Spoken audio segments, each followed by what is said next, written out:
Сәлем менің сүйікті көрермендерім. Сіздермен бірге мен Малика, менің YouTube арнама қош келдіңіздер.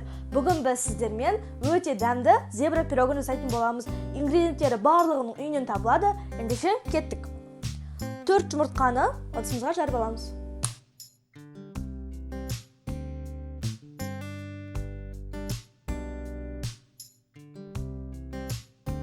Енді оның үстіне қант қосамыз. Жақсылап тұрып араластырамыз.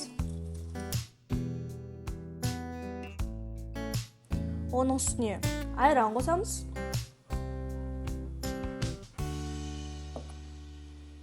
Май қосамыз, менде сұйық май. Тағы да араластырамыз. Бұл рецепттің қарапайым болғандығы соншалықты миксердің де қажеті жоқ. Бір венчикпен араластыра бересіздер.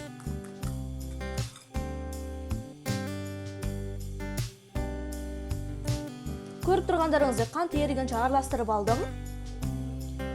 Енді ұнымыздың үстіне қопсытқышты қосамыз. Сосын бірге саламыз. Үстіп, шетінен сала отырып араластырамыз.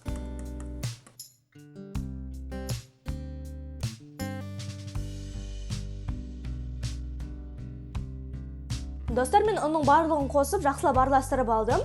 Енді біз бұл массаны теңдей 2 бөлікке бөлеміз. Міне көріп тұрғандарыңызды 2-ге бөліп алдым. Енді оның біреуіне какао қосамыз. Араластырамыз. Какаоны толықтай қосып араластырып алдым. Енді оны формамызға жайғастырайық. Ыдыстың астын міндетті түрде сары маймен майлаймыз.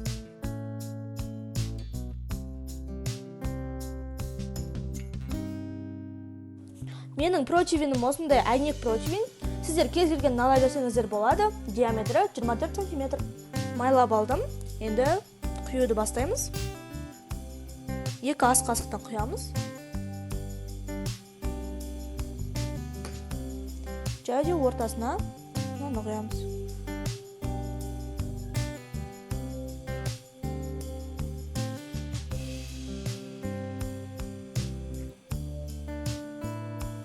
Осылай кезек-кезек жалғастыра береміз.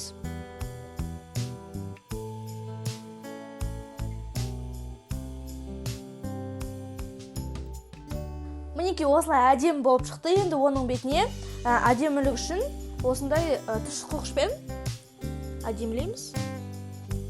Бұл әркімнің өз еркінде. Жасамай ақ қойсаңыздар да өте дәмді әдемі шығады.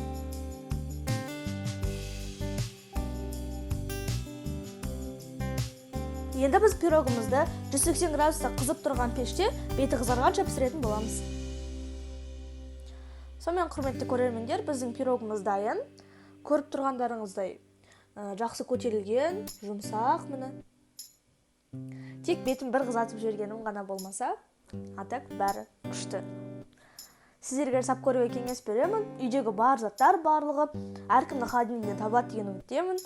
Ендеше видео ұнаса, лайк басып, менің арныма тіркеліп, қоңырау шаны басып, комментарий қалдырып кетіңіздер. Ендеше ас дәмді болсын, сау болыңыздар.